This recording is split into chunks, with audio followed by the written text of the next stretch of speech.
Big Rab Show Podcast is kindly sponsored by G1 Reeds. They are the champion's choice, with many bands around the world playing G1 products, providing everything you'd need to hit the circle or the big stage. So, check out g1reeds.com as they keep the lights on here at the Big Rab Show Podcast.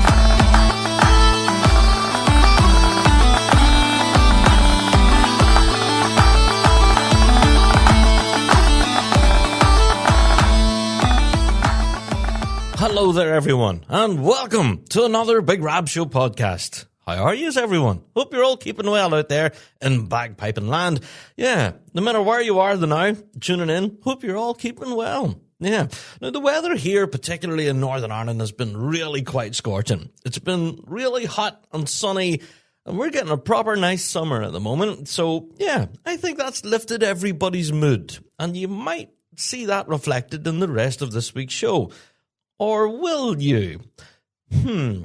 Well, we'll get into it then, shall we? But before we get into all of our news and updates and, of course, our topic about what have we learned, well, let's get through our introductions. This is the Big Rab Show. If this is your first ever Big Rab Show, how you doing? You are welcome. We are the show for the bagpiping folk, and we reflect everything in the bagpiping world, be it Celtic music, folk music, or indeed our bread and butter, which is competitive piping and drumming. Each and every week we're here talking about what we know and love to be the music of the great Highland bagpipe and its people. And yes, like every other podcast out there, we do have a Patreon page where if you do want to help support our wee podcast, well, you can go over there, click on support, get all of those juicy extras, and you would be immediately awesome. The Patreon faithful are awesome!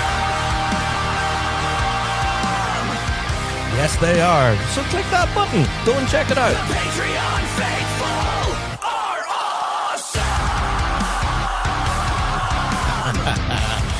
awesome! Yes, so if you want to be immediately awesome, do consider heading over there to Patreon, clicking on that button, and seriously, go and check out all the extras that are there. Yeah, we have, the postscript, we have the behind-the-scenes documentary that we're filming each month. We have, come on, there's way too much. Episodes of Rab Show Plus, our weekly Fuse FM Ballymoney radio show is up there. You can download it each week. Last night's show actually was a lot of fun, so go and check that out. But go and check out our Patreon. I know we plug it every week, but for good reason. There's a serious amount of good stuff back there. So yeah, shout out to our Patreon faithful. You guys are awesome. Thank you so much for clicking on support. Right, well, with each and every Big Rab show, we do open the door to listener mail. This week's no different. So our email address hasn't changed from the start of the show. bigrabshow@gmail.com. That address again, bigrabshow@gmail.com. Yeah. So we got an email to the Big Rab Show not too long ago from, Mr. Jorgensen. Now, not that Jorgensen, not Jake, who's the lead tipper of Scottish Power. But Mr. Jorgensen did email us in to tell us about an experience that he'd had on social media. He said, "Hi, Big Rab. A week ago, I learned about the Irish Pipe Band competition. I believed that it meant that I could follow the competition online on my computer. There was a link that I had to enter my information to and pay €1. Now, when I got into the deliverer of the service, I did not find the competition at all. The information on the internet online provider said that I had to pay a further €1 that day, but then €79 the next day for a membership for the video deliverer. So I cancelled the membership." Now, it goes on to explain that apparently this was a link that was shared out by ourselves at the Big Rab Show. Yeah, advertising this as, click this link here to watch the All-Ireland Championships. Well, I don't know, but I didn't know quite what to say to Mr. Jorgensen. We looked back through all of our output over the course of the All-Ireland Championship week, and we didn't publish anything like that. So we done a little bit more digging, and we found that, yes, there was indeed a fake page set up using all of our logos and stuff, and along with a fake link, and asking people for their credit card information. Now, we have put this out on socials so many times now, and we've been telling people here on the show, do not go and click on any fraudulent links. And if you do find yourselves having to put in your information, including your credit card details or bank information, well then immediately stop. Ourselves in the Big Rab Show, we will never charge for that service. All right? We provide all of our coverage at competitions completely for free. There is no charge ever associated with any of our pipe band coverage. So if you want to see performances from the All-Irelands, if you want to see the live stream of the results and all that, it's on our social media. It's on our YouTube channel. All of that stuff is provided completely for free. And yeah, another way of kind of avoiding this is, especially on our Facebook page, we have recently become verified, which means that we have a blue tick beside our name. So that way you can tell if you are following the official Big Rab Show page, because we've noticed quite a number of fake pages being established using a lot of our IP, if you know what I mean. You know, a lot of our logos and stuff, and they claim to be the Big Rab Show, but, you know, maybe they're spelt different. The Big Rab Show with maybe 2 B's or 2 S's or something. Do you know what I mean? So just be incredibly careful when you're typing in anything that's asking for your personal information or your credit card or your bank details. Any of that stuff, immediately hit that X button. That, you know, is an absolute fraudulent site.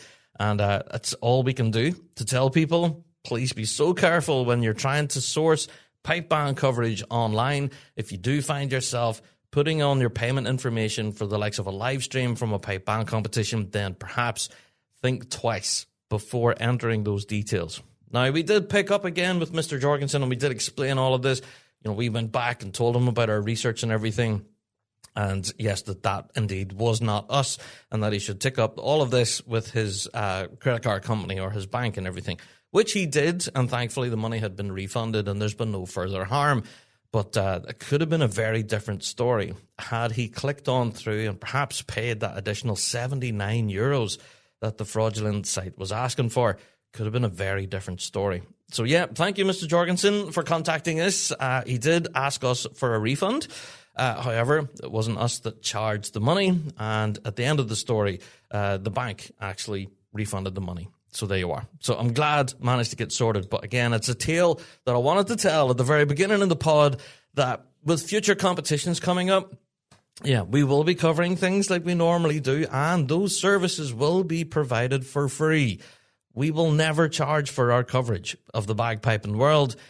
So do make sure that you are, not entering your details, okay? So, and then look for that all-important blue tick on Facebook if you're following links there in particular. So do look for that, but that's our advice right there.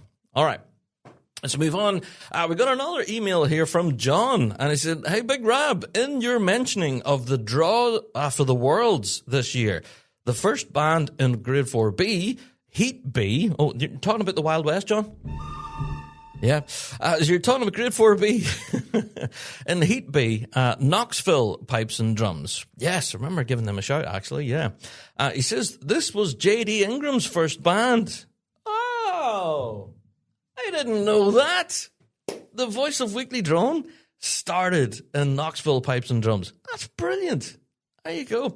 There you go. And it goes on to say, as a matter of fact, he was my student. Oh, there you are. It's a very small world. John, thank you for emailing that. Next time I'm chatting to JD, I'll have to mention that to him. I said, hey, see Knoxville are competing at the Worlds? That was your band, wasn't it?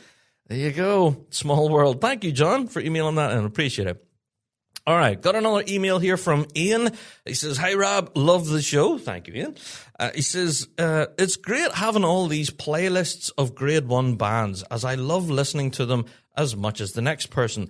But I was wondering, has anyone ever put out a playlist of Grade 4 and Grade 3 over the seasons? For me personally, it's all about grassroots of piping, and that's all I watch at competitions.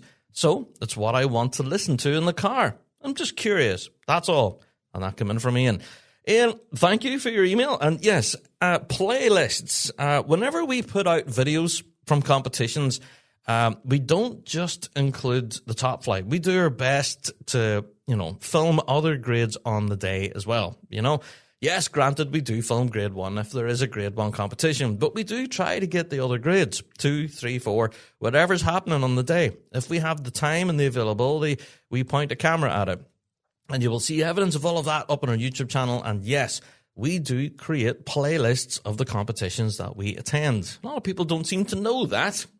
Yeah, so if you do want to sit in your armchair at home and you want to look at all the action from, I'm just going to pluck a name out of the air, say Moira, for example. All right, the Moira competition. You can go to the Big Rab Show YouTube channel and have a look for it under playlists. Don't look for individual band performances. You can look for playlists. And then what you can do is hit play on that playlist and you can sit and watch the entire competition from start to end as it unfolded. Not just top flight grades on the upper grades, but also, as you mentioned, Ian, grassroots piping. There you are. Now, as for other music streaming services and things like that, the likes of Spotify or Apple Music and things like that, or Amazon Music as well, I suppose, do they have playlists of grassroots piping? Not sure about that. Grassroots piping, bands very rarely make albums or recordings, so it's a difficult one. But the price of recording now going through the roof, it's astronomical to make an album now, it's crazy. Yeah, but we are not seeing much evidence of grassroots bands making recordings or albums or releases like that or creating playlists. So, yeah, if that's what your query is, I haven't seen much evidence of that myself either, Ian, so you're quite right. But if you do want to check out those playlists of those competitions that we've been covering this season and previous seasons, then do check out our playlists on our YouTube channel. They're all there. There you go. All right. Now, I do believe that did sound like a huge shameless plug, but that's just answering some of the questions we got. We also got some questions in asking about Piping Live and what our particular highlights are for this year. People considering buying their tickets and stuff for the upcoming shows and just asking our opinions. We will be doing a full Piping Live preview. So for those of you who are, scouring through the website right now, trying to pick out which events to hit, I can absolutely feel your pain. There is so much happening at Piping Live. It's insane. There's so... And the problem with Piping Live is that it's all happening at the same time. Do you know what? That's one of my biggest concerns. At Piping Live, there's 4 or 5 different gigs all happening at once. And you kind of need to prioritize and go, I'm going to go and see these guys for 10 minutes and then have to run across town and catch the other one for 10 minutes. And then the other gig will be wrapping up and can I make it through the door before they finish? Crazy. So you can absolutely be running all around the city, trying to catch everything and possibly see nothing. It's happened to me before. So yes, we will be doing a full Piping Live preview episode like we do every year, and we'll be doing that the week before Piping Live. So we will give you opportunity to check out that pod, check out our opinions, and you can go and book your tickets accordingly. But I'm going to do a big shameless plug at this point. You should absolutely be getting tickets for Big Rab Show Live at Piping Live. Come on, you knew rightly I was going to plug it. But yeah, our episode 500 celebration at Piping Live is it's really starting to lift off. I'm getting so excited. With every email and phone call I make about this show at Piping Live, the more excited I'm getting. It's going to be a big one, folks. I'll say that. We've done some shows at Piping Live before, and they've been quite epic. But this one is going to be off the chain. We're going to be on the main stage at the National Piping Centre. The main stage. And we're not in the Bothy tent this time, which was kind of off to the side of the building. No, this time we're centre stage. Come on. This is going to be epic. So if you haven't seen the full list of who all's invited to play and who'll be joining us in our celebration, well, go along and check that out on our socials. We've been plugging it now for quite a while, but yeah, suffice to say, I cannot wait for our episode 500 celebration. It is honestly going to be epic. Now, before we even do get there, I do want to give a particular shout out. We have not yet recorded our 500th episode. So if you do want to have a particular shout out or a particular mention on our episode 500, well, now's your opportunity. You can email us in, bigrabshow@gmail.com. That address again, bigrabshow@gmail.com, and title your email episode 500. And we will hopefully, I'm not promising, but I'm hopefully saying that your email will hit episode 500. And we'll give a shout out to whoever you wish in listener mail. So there you go. Send that in to us, title your email episode 500, and we'll certainly give you a shout out in our 500th episode. There you go. All right. So with that all being said, let's get into Weekly Drone. Yeah, this week is no different from previous. If you do want to send in your own weekly drones, you can go to our website, thebigrabshow.com. Big button at the top of the page that says Weekly Drone. That is where you can tell us your stories, your thoughts, your opinions, all without fear of recrimination, because it's completely anonymous. Yeah.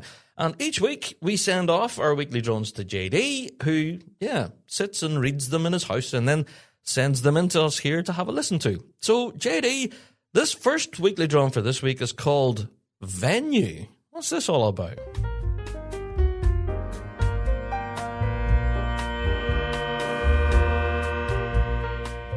The Weekly Drone. All Ireland's venue. Rab. I have to disagree with your comments that the venue for the All Irelands was too big. Literally a week after discussing the lack of space at the Euros and the same issue at Abington Square a year ago, it was a dream for bands to have as much space as they needed to tune up without another band ringing in their ears. Please don't encourage small venues. Weekly Droner, that's fair enough. Yeah, I did get some criticism following that podcast saying that the venue was possibly too big and that I shouldn't be encouraging smaller venues. Well, I don't know. Smaller venues do have their charm, okay? I'm going to say that. Some of the venues, some of my favorite competitions can be some of the smaller ones. But, I don't know. The St. Catherine's Park there in Lucan was absolutely massive. But the way they had it laid out, it was very, very spread out. And it did kind of kill the atmosphere a bit. That's just my opinion. But if you want to disagree with me, absolutely. I did say that having the ability to spread out and to have a completely private tuning area was a luxury. And that, yes, absolutely. I agree with you on that. Instead, being the total opposite of what the European Championships were, where bands were sandwiched in on top of each other, packed in like sardines, that was kind of ridiculous. That was the other extreme, I guess. So can we have a happy medium between the ultra-large park that was for the All-Irelands and the little tiny crush that was the Euros? Yeah, we need the happy medium. But Weekly Droner, I'll take my lumps on that one. Thank you. I'm content for you to be disagreeing because your argument made sense. All right, JD, I have another one. This one's called Glass Ceiling. What's this all about?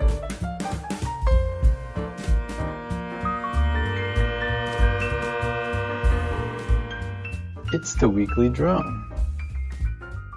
Grade 2 to Grade 1. Rab. Unless they have changed the rules, no bands can go up to Grade 1 this year, as they haven't dominated the grade for 2 successive years. Uddingston did well in 2025, and the Sky won Champions of Champions, so realistically, they would be the only 2 bands who could realistically have gone up after 2026 if they continued to dominate. This is such a stupid rule. Why have a glass ceiling in Grade 2 when it's not in any other grade?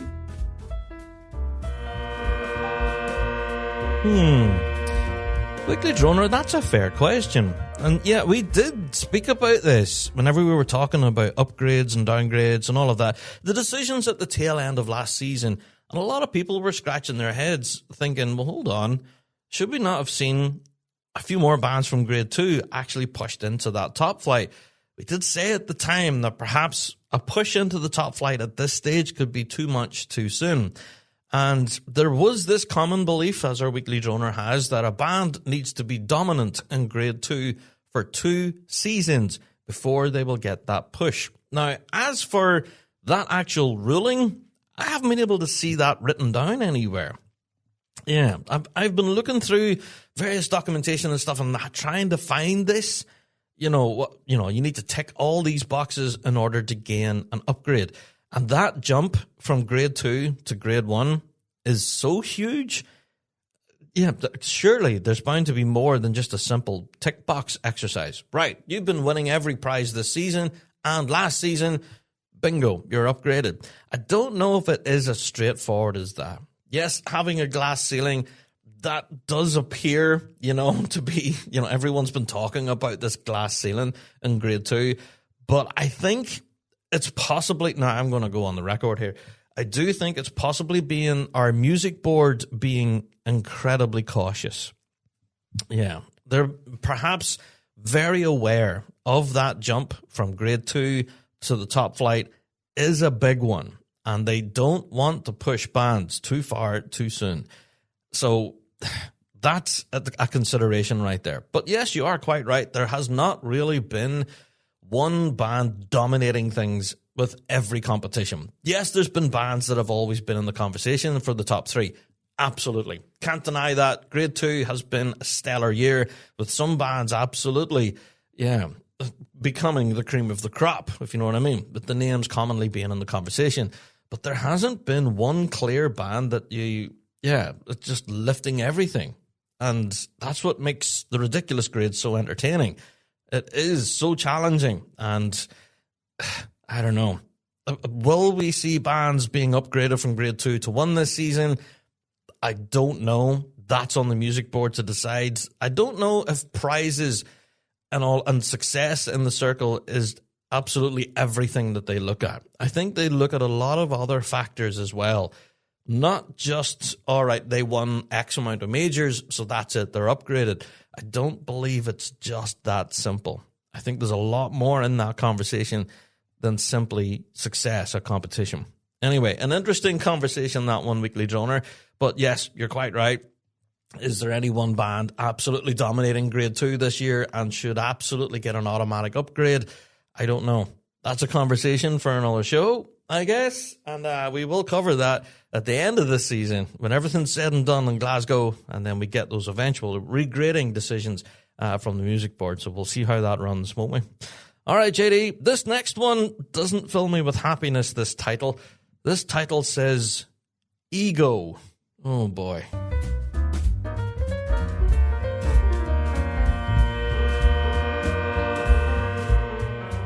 The Weekly Drone. Big egos. There are a lot of bands struggling in Scotland, and where there is teaching, it's normally brilliant, and I fully support passing these skills down to the next generation of pipe bands. My issue, though, is locally to me, there are about 10 bands, and they are all struggling for numbers. 3 of those bands teach. The idea was floated that we could merge and have a couple different graded bands under one name. I see that as a brilliant idea. Why see 10 struggling bands parading or competing when you could have one good big band? The issue is that in the pipe band world, everyone seems to have these big egos and issues with others for no reason. Pipe majors of struggling bands not willing to become a piper under another PM. Leading drummers not willing to play in someone else's core. These egos will, in my lifetime, see the majority of these 10 local bands fold, which is a real shame. Suppose what I'm trying to say is, for the better of keeping pipe bands alive, we need to be looking at solutions, and definitely pushing tuition.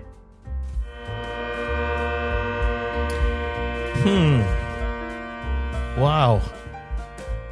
Quite what to say to that one. Well, first of all, my first question is this strictly about egos? Now, you did mention there about pipe majors not wanting to play under other pipe majors, and the same for the drummers. Yeah, that could be a part of it. I have heard that happening quite a number of times. But whenever you're talking about merging pipe bands, that is always fraught with difficulty. Now, not only do, the band members have to get along with each other and want to play music together, but there's something intangible that you lose when you merge a pipe band. And we spoke about this one time before when we talked about a merger between a couple of bands that happened. I think it was grade 3 at the time.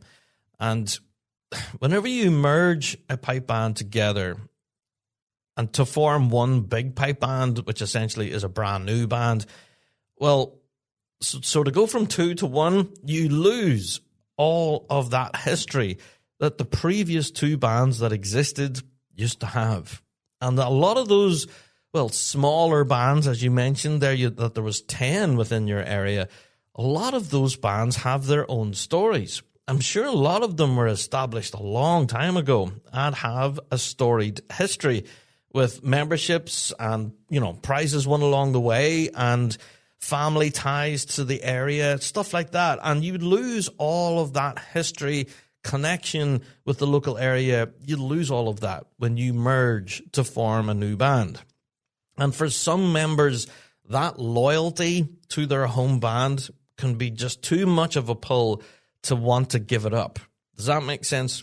Yeah. The loss of all of that history and dedication of members throughout the generations can essentially be lost on a decision to form a new band and step away from all of that history and step into the future. Now, yeah, you mentioned tuition there being a real thing, and yes, absolutely, it is. Bands should 100% be teaching and passing that on, teaching the next generation and bringing them through, and having young kids coming through all of the system and, fueling our bagpiping world with fresh new musicians, to bring the music to the next generation. But if bands aren't doing that, then how long can they survive? I guess that's one of the things that we've talked about here on the show, and I've no doubt we're going to get into it in this week's topic. But yeah, tuition is a thing. And is that the answer to all of the problems here in this case with those 10 bands that you mentioned? I don't know. Tuition is something that doesn't really happen overnight. It has to be done continuously for a long time, and that takes a serious amount of work and dedication, not just by the students, but by the tutors as well. So your weekly drone entitled Ego, is this all down to ego and players not wanting to play with each other?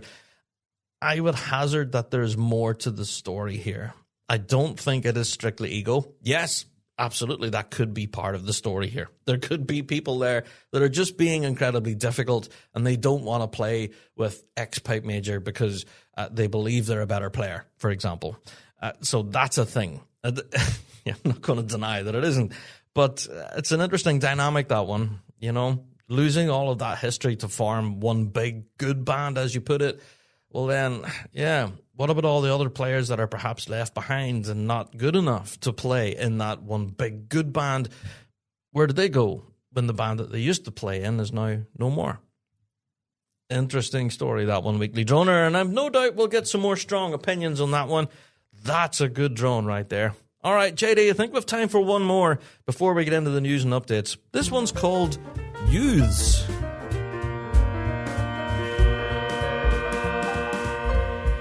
The Weekly Drone. World Youth Pipe Band Championships.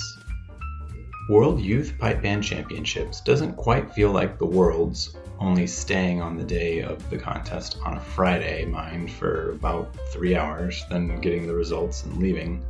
Doesn't feel like the World Championships. This completely destroys the idea of the Worlds and how it should be run. Okay, granted, it gets the march past and everything else done quicker on both days, but that's part of it. That's what people look forward to in the pipe band season, the penultimate contest of the year, and with the World Youth Pipe Band Championships, you don't really feel part of it. Yeah, Weekly Droner, we've heard this a few times now already. Since last week's podcast when we talked about the draw for the Worlds, and just the sheer number of bands entered on the Friday for the novice grades in particular. Yeah, but they didn't have that title this time for the World Youth Championships. That was something that, they sort of experimented with, I guess, and then it was just very quickly abandoned. But yeah, I get what you're saying. That Friday is a bit of a strange day where it's a little disjointed from the actual day on the Saturday, as people know it. You know, when the entire park is open, you have all your vendors and stuff, and the whole place is just alive. It's electric. The Friday's a very different day atmosphere-wise. Yeah, and I do get what you're saying. Having all of our youngsters and kids playing on the Friday doesn't give the full experience. And you're quite right in saying, you know, it has sped things up with the March Past and everything, the prize giving, certainly a lot quicker. And all of that, that's a positive for a lot of people, but it's also a negative for a lot of those youngsters who do miss out on that opportunity of being read out in front of their peers, you know, as world champion. So it's a double-edged sword. We talked about this at the time. You know, we were skeptical, wondering, is this going to work? Well, it's back again this year, 2026. We see that they have all of our novice grades in that playing on the Friday, so they're doing it again. Because, well, honestly, the last time round must have been a success in their eyes, so it's back again.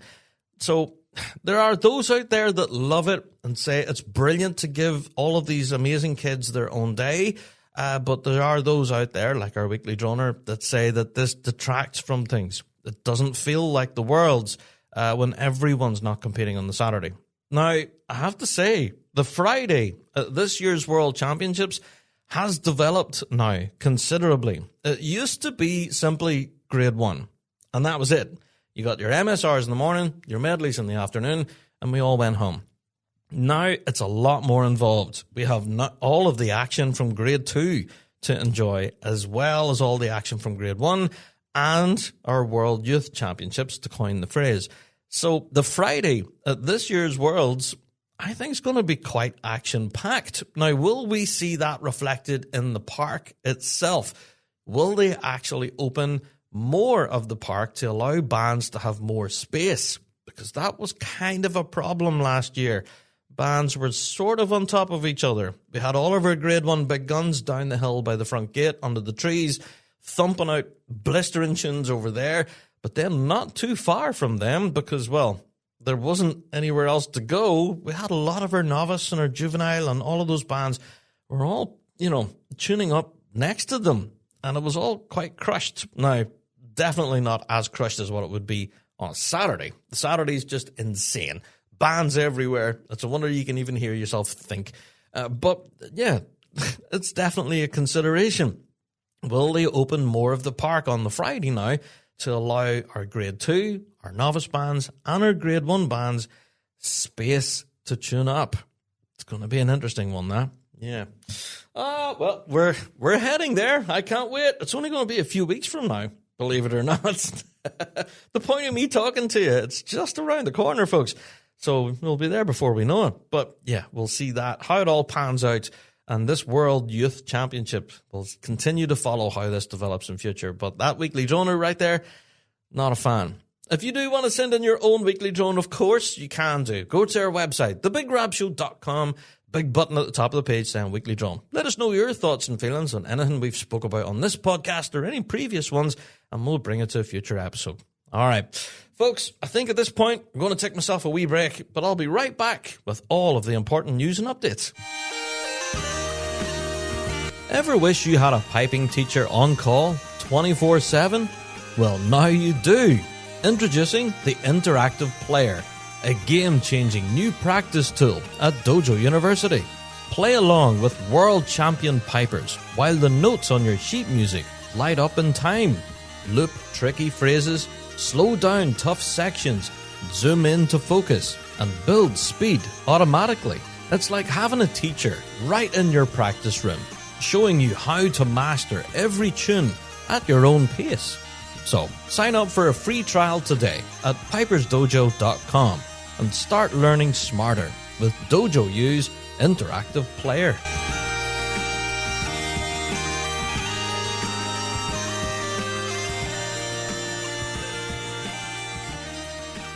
Okay, time for all the news and updates. Now, again, folks, with each and every show, there's bound to be some news stories that we neglect to mention. And if there is something that we had to put on the cutting room floor, then please do email us in and we'll do our best to bring it to next week's show. Our email address, bigrabshow@gmail.com. And let us know, how you never mentioned that thing. Well, then we'll do our best to mention it on next week's show. All right, let's get some ground covered, shall we? Believe it or not, there's been a serious amount of piping and drumming action, both here in the UK and abroad, and with a lot of ground to cover, as I've said. But yes, here, particularly in Northern Ireland, well, the 12th of July celebrations took place on Monday, and a lot of bands all across the province were out parading. Now, a lot of the news footage and stuff that we've seen here, both locally and internationally, I guess, really shone pipe bands and bagpiping in an incredibly positive note. If anything, there was a number of lodges that I seen that had solo bagpipers leading them. And yeah, that was really quite cool to see. So when a lodge wasn't able to get a full band, well, a few of you pipers out there decided to give them a pull out. Yeah, so it was brilliant to see. So bagpiping and drumming was happening all across the province over this past weekend, although there was no competition here in Northern Ireland, technically, due to the public holiday and all of the 12th of July celebrations as a result. There you are. But that's not to say that there wasn't any competition action in the circle, because, well, there absolutely was. Do we need to talk about Corby?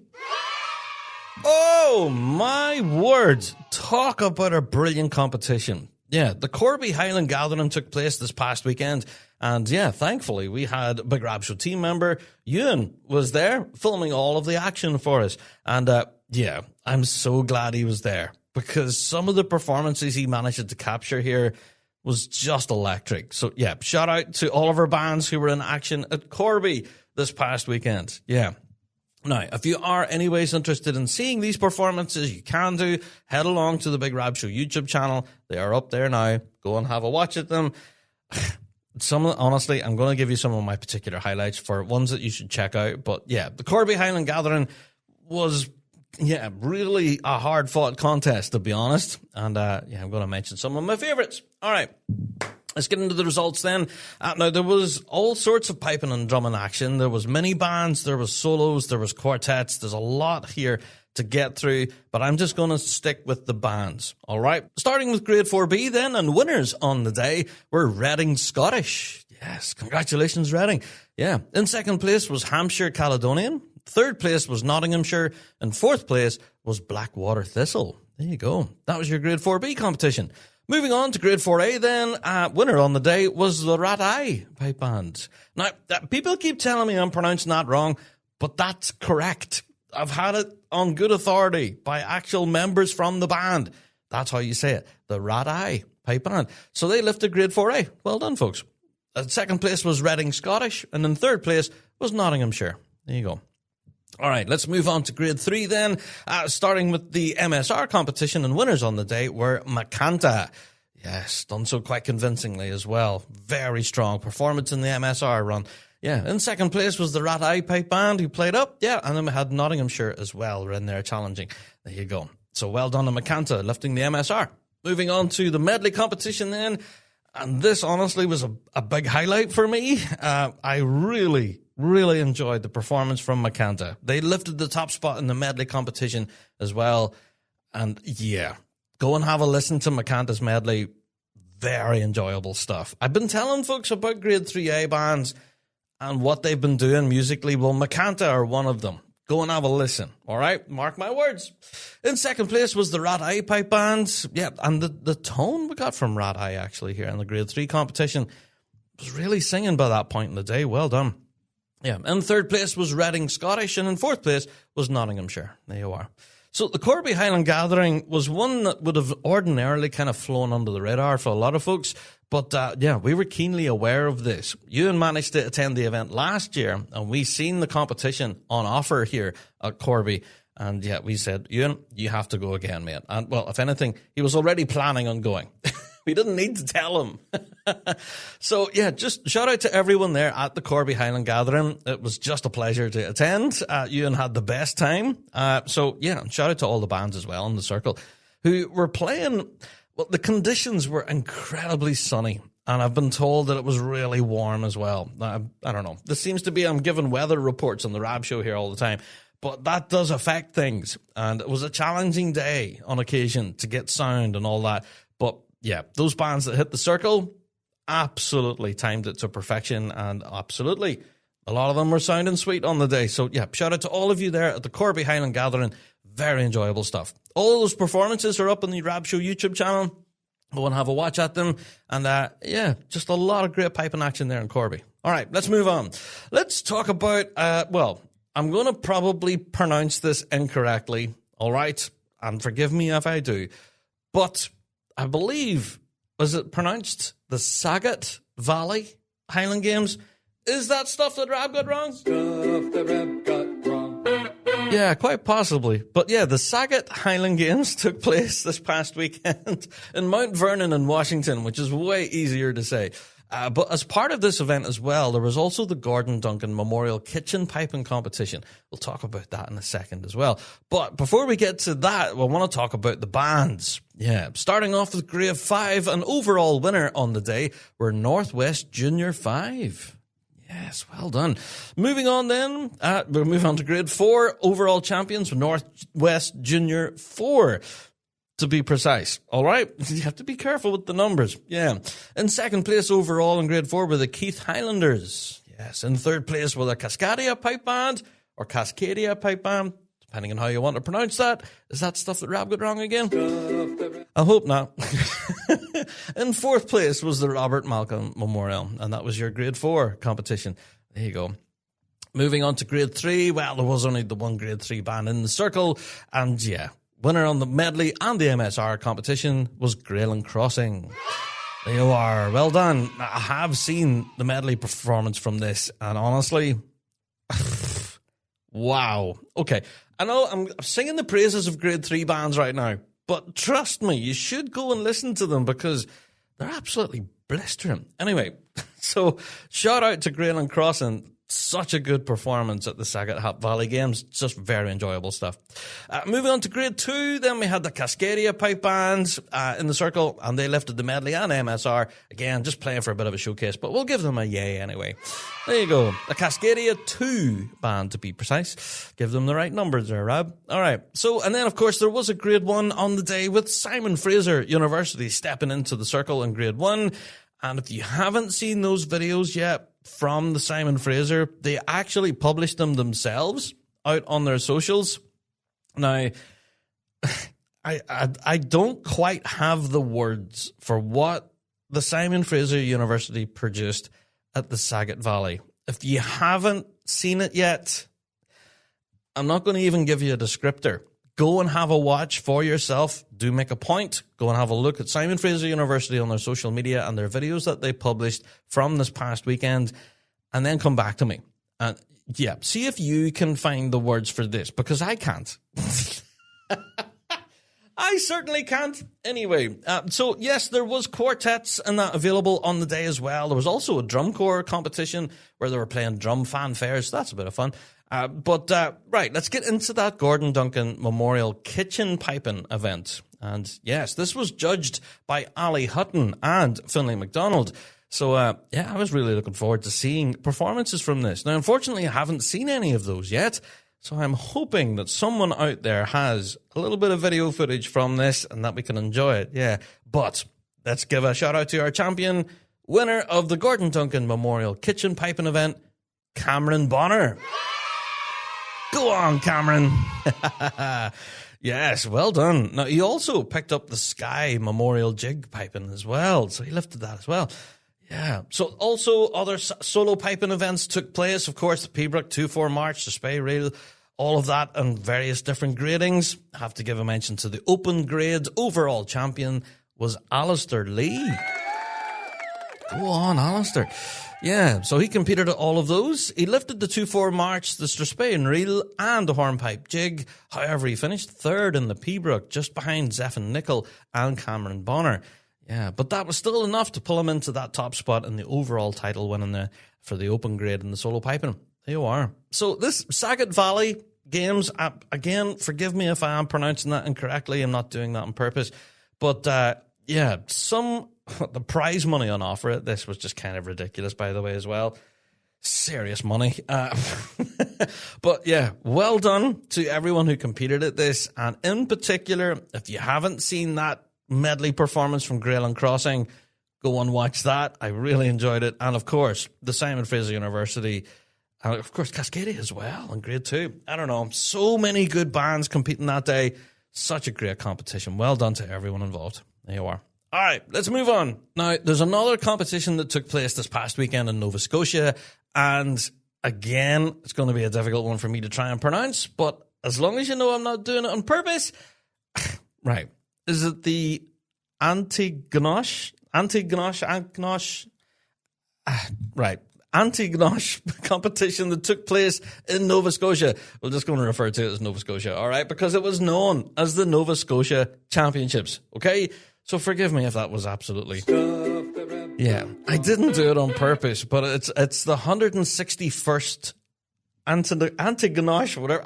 How do you pronounce that? Highland Games. Someone please tell me how you pronounce that, but I'm just going to refer to it from here on out as the Nova Scotia Championships.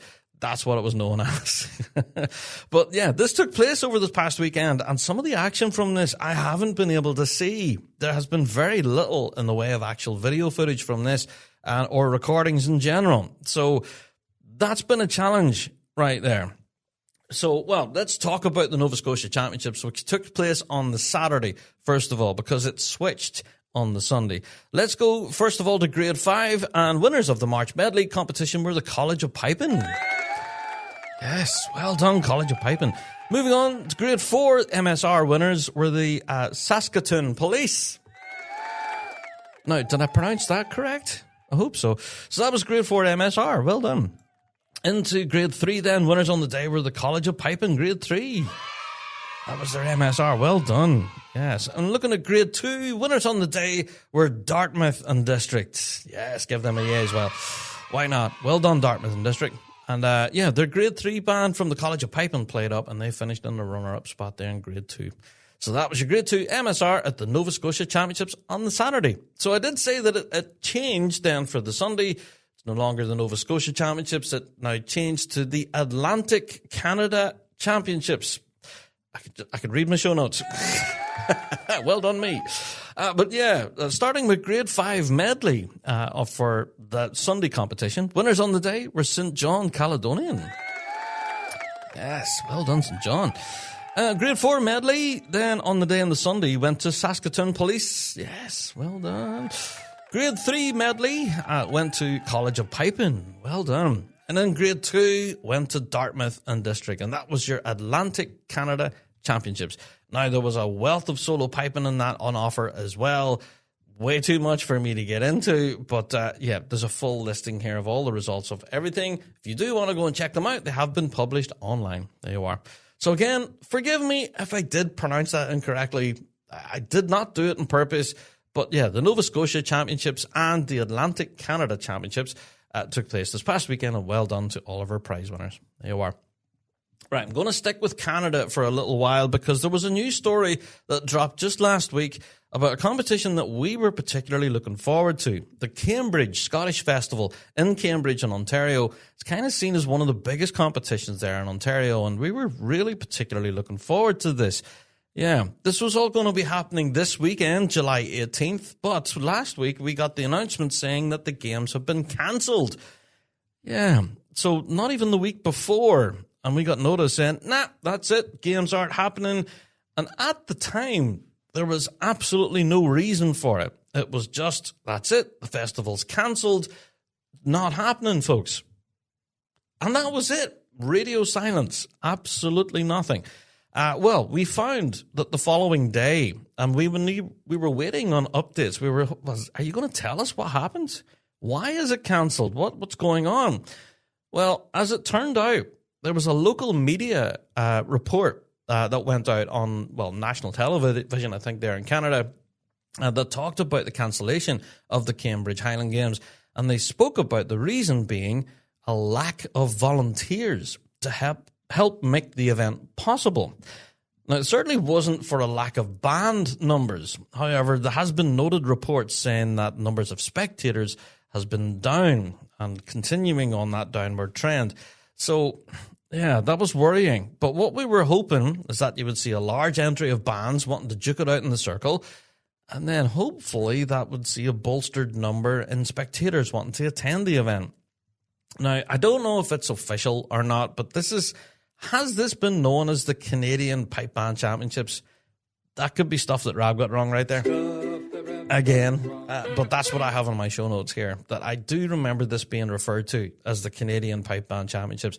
And seeing this cancellation come through was quite a shock. Now, a lot of bands actually were quite flummoxed by this, didn't know what was going on, and we were not getting much in the way of any sort of statements or that.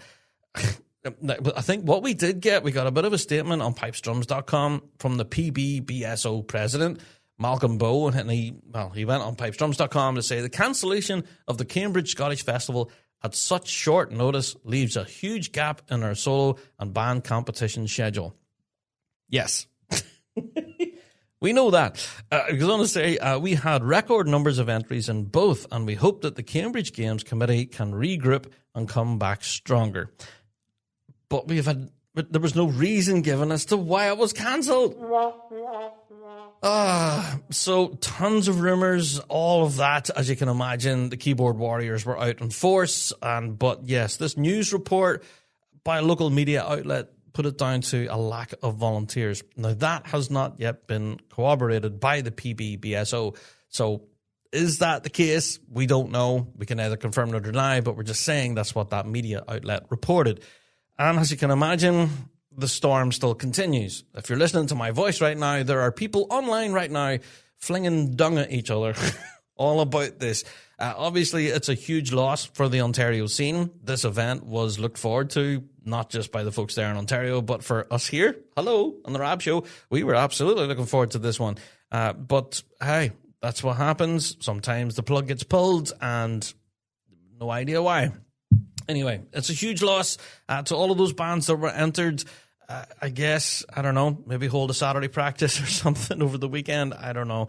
But it's just not good news when we're seeing games like this the plug being pulled at the last moment. It's bitter news for sure. But there you go. That's the news as it sits. Now, if we do get official word about why this competition was cancelled, then of course we will bring that to a future show. But at the moment, all we have is that media report.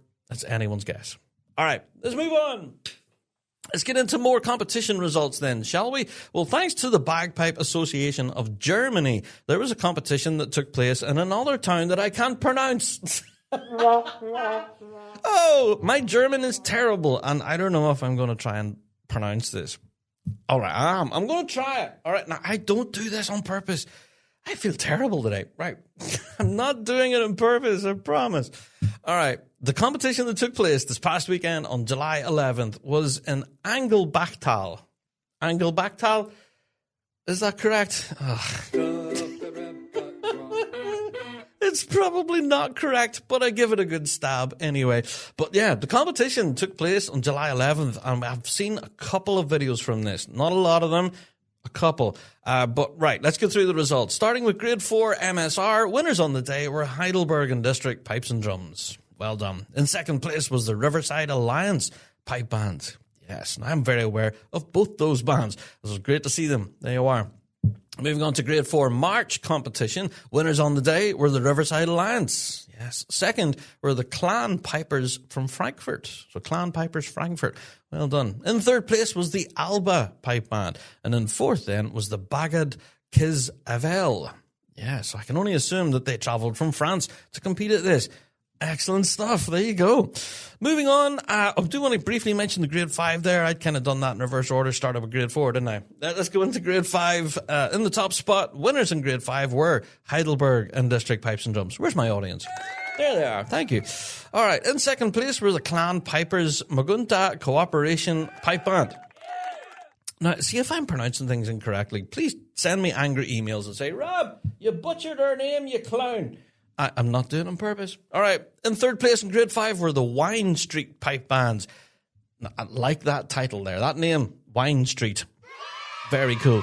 All right. And in fourth place was that band again I mentioned from France, the Bagad Kiz Avel. There you are. I can only assume they're from France. All right. Moving on, we had Grade 3 medley, and winners on the day in Grade 3 medley were the Par of Lemania. Now, again, if I've pronounced that name wrong, Not doing it intentionally, but winners on the day. Also lifted the drumming as well. Well done. In second place was the Clan Pipers of Frankfurt, and that was your grade 3 medley. Yeah. Now, looking at the open grade on the day, and this was their performance that I heard. Yeah, I've seen one video from this, and it was the Heidelberg and District Pipes and Drums. They lifted the top spot in the open MSR competition. Well done, Heidelberg. Yeah, in second place was the Riverside Alliance. Well done. And in third place was the Power of Lemania. So well done.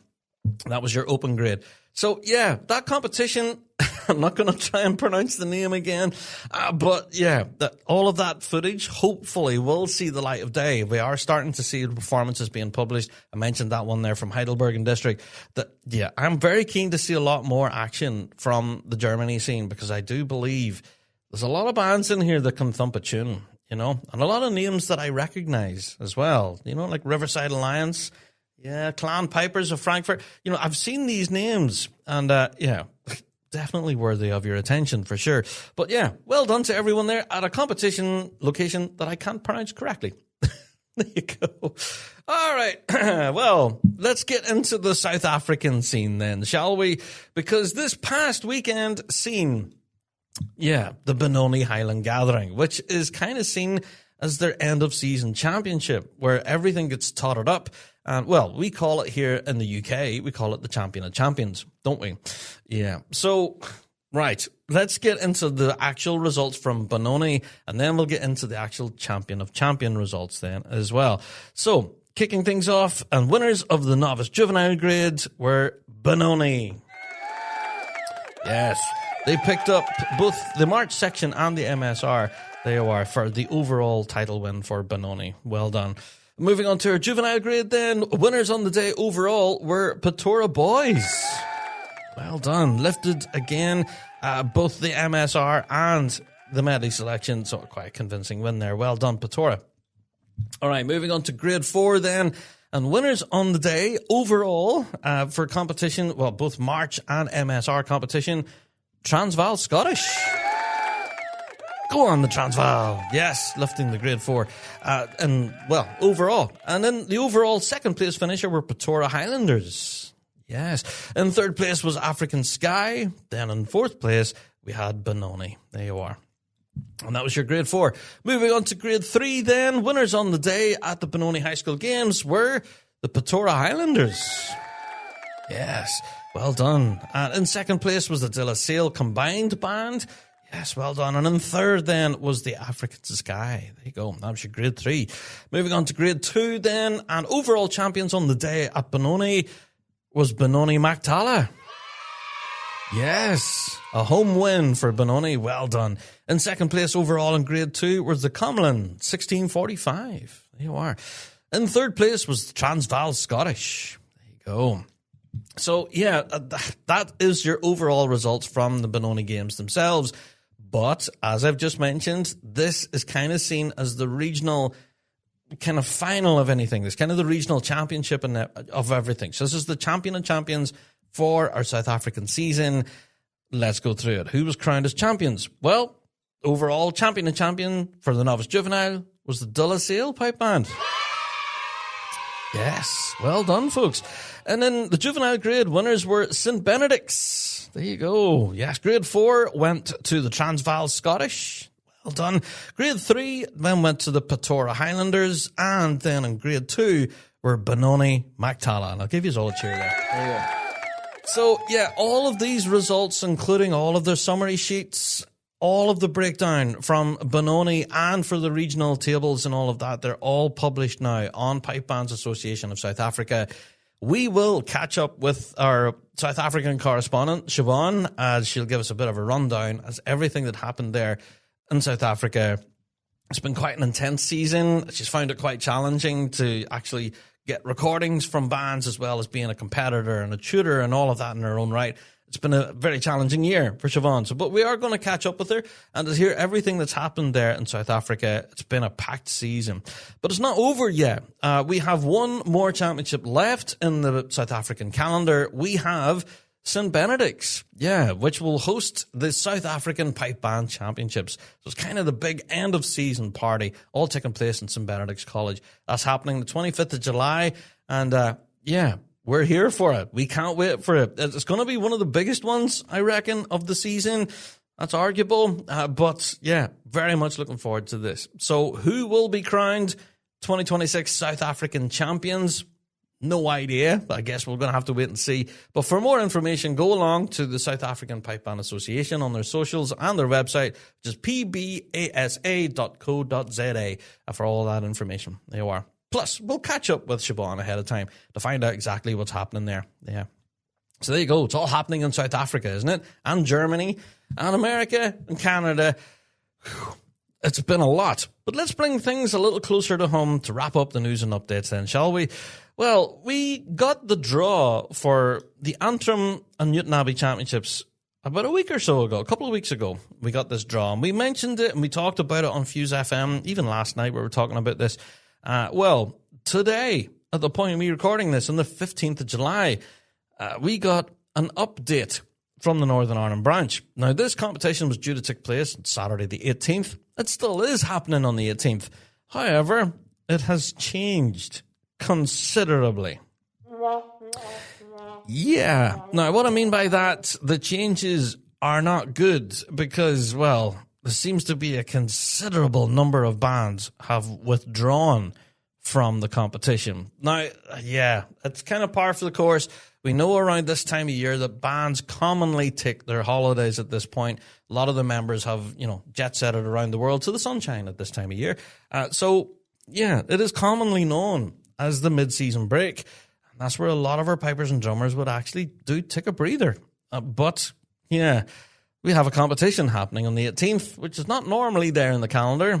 So, yeah, is this a sign of that? Anyway, let's go through. Who do we actually have left to compete in Antrim this weekend? Well, looking at the Wild West in Grade 4B, we have 7 bands in there now. We have Down Academy, Pipes and Drums, Brady Ulster Scots, Tully Lagan, yes, Letterkenny and District, Joseph Ford Memorial, Cleland Memorial, and Raffo, and that makes up your 4B. Moving on to 4A, quite a small grade in 4A. We have Grantia, Letterkenny, Ballybreast, and Cottown. Yeah, so there you go. Quite a small grade, 4 bands in total. Yeah, only taking maybe half an hour to get that finished. There you go. Moving on, grade 3B, 6 bands in here. Grantia, Down Pipes and Drums, Drumlock, Cleland Memorial, Upper Cross Gar, and New Ross and District. Yeah, that's your grade 3B. Moving on to 3A, 3 bands in total. Drumlock, McNeilstown, and Down Pipes and Drums. And grade 2, McNeilstown are playing up. And that's it. So the whole event starts at 11 a.m. in the morning and finishes just after 3:20 in the afternoon. Yeah, that's a big change from what we had previously, where the entry was much more than that. So, yeah, disappointing. However, not surprising. This is affectionately known as the mid-season break. So I'm surprised that this did not happen sooner, I guess. But there we go. Anyway, so I'll be there, of course, at the Antrim and Newtownabbey Championships. I have nowhere else to be. So I will be there, filming things and covering things for the Rab Show, of course, but also duking it out in 4B in the Wild West with Tully Lagan. Yeah, so good luck to everyone then competing this weekend in Antrim. It's going to be a small competition, but an enjoyable one nonetheless. So if you do want to follow the action, do make sure you're following us here in the Big Rab Show, and we'll keep you across all the developments from Antrim Castle Gardens this weekend. There you go. All right, let's move on. I do want to briefly mention a big shout out to the RSPBA Summer School. Yeah, it's been running this past week, and it's just been fantastic seeing so many young kids engaging with this. And they've had all sorts of composition competitions. They've had flash mobs, impromptu performances throughout the week and stuff. It's been really enjoyable watching all of this piping action taking place at RSPBA headquarters. So if you are anyways curious to some of that action, then go and check along with the RSPBA on their socials. They've been publishing that detail out as the school progresses throughout the course of the week.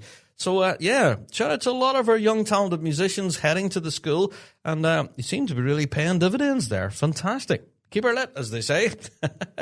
Okay, just want to briefly mention that applications for the Pipe and Live Big Band Yes, we spoke about that a few podcasts ago. If you do want to get your registrations in and be a part of the Piping Live Big Band, well, deadlines for your applications is the 17th of July. So just a few days from now, actually, the point of me talking to you on the pod. So if you do want to get your entries in, get registered and all that and be a part of the big band, well, you have until the 17th to get your applications in.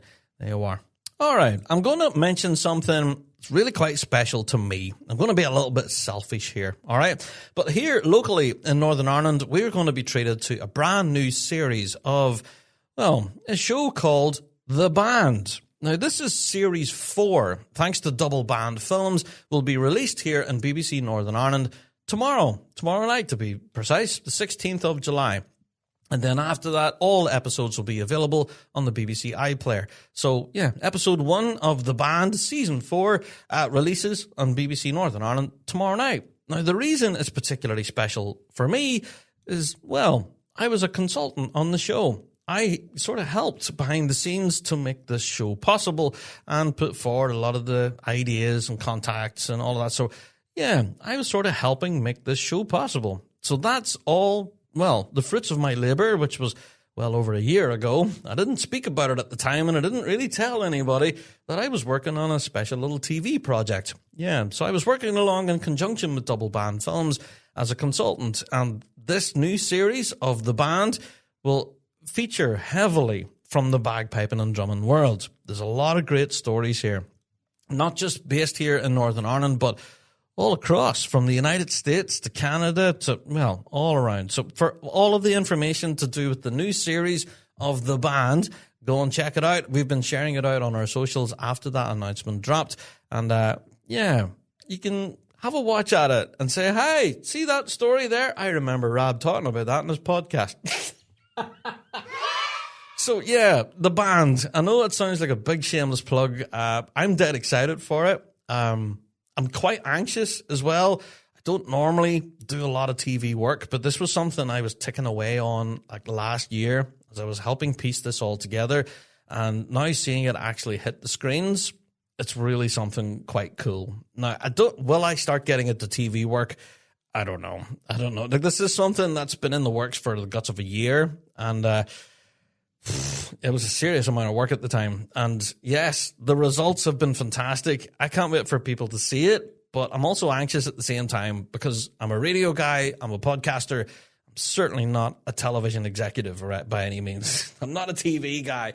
But this is going to be something I'm quite excited to see the reaction to. Whether people will be into it or not, I don't know. But I'm curious. It does follow along a lot of really interesting stories from our bagpiping world from 2025. And a lot of those stories are really awesome. And I'm just so proud to be able to bring them to the TV. So that's enough of me crowing all about it and why you should tune in. Go have a watch at it. It'll be on the telly here locally in Northern Ireland tomorrow night.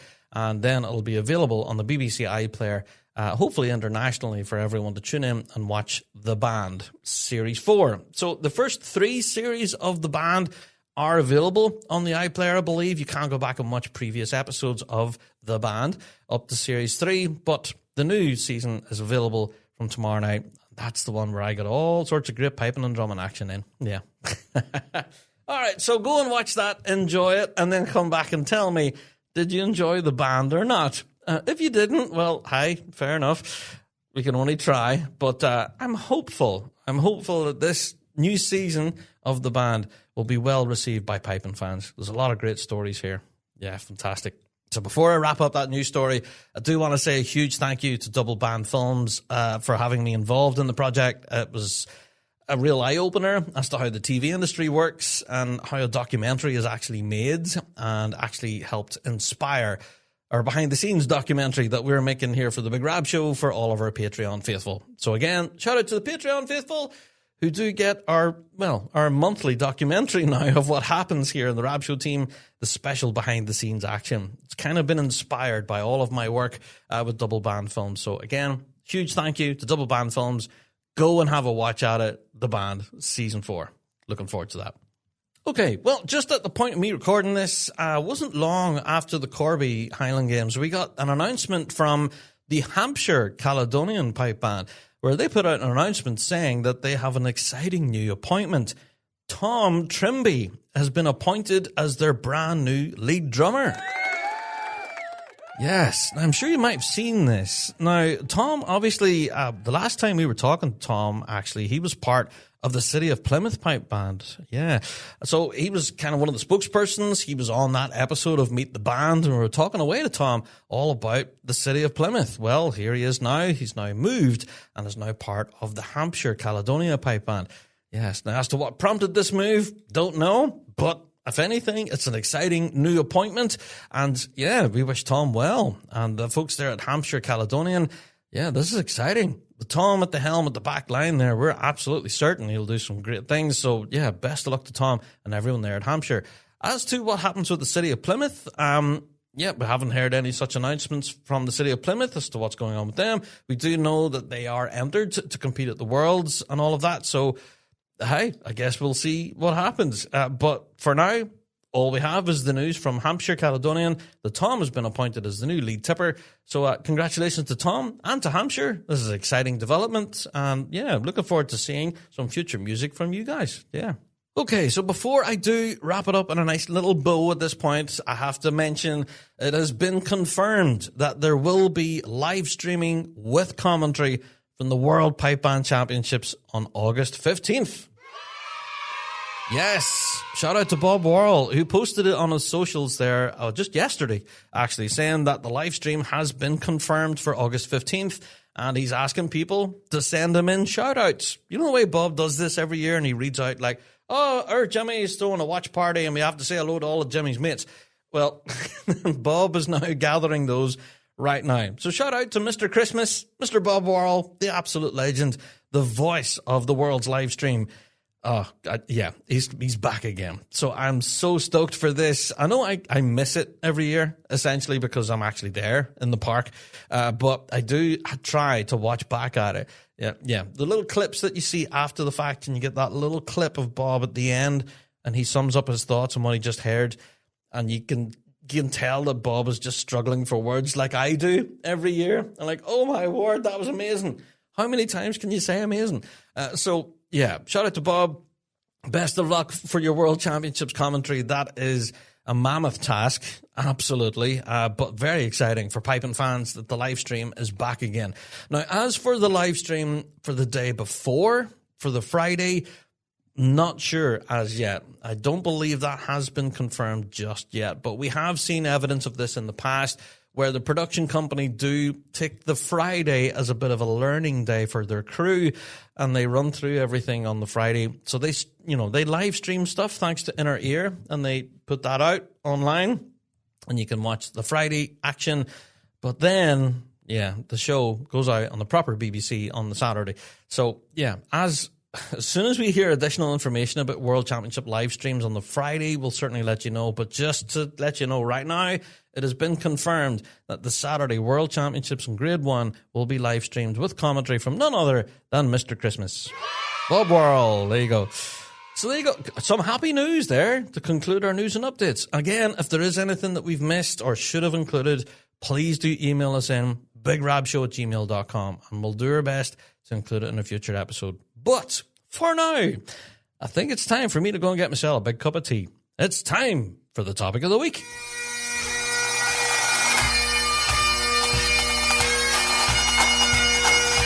Kingdom Thistle Pipe Band Supplies, for all your pipe band and marching band needs. Supplying everything from uniforms and instruments to custom designed bass drum heads.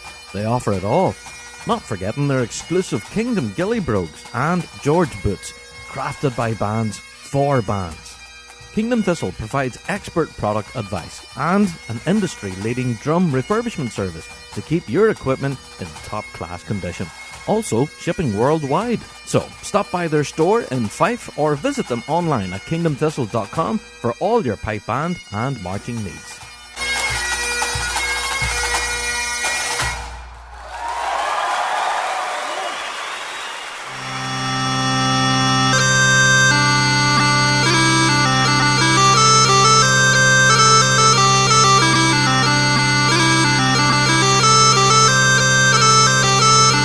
Marchify, the brand new home of Flam 5 drumming. Check out their brand new Strike bagpipe case, inspired by their colourful, popular and reliable Flam 5 drum cases. The Strike bagpipe case combines durability, style and practicality, protecting every movement.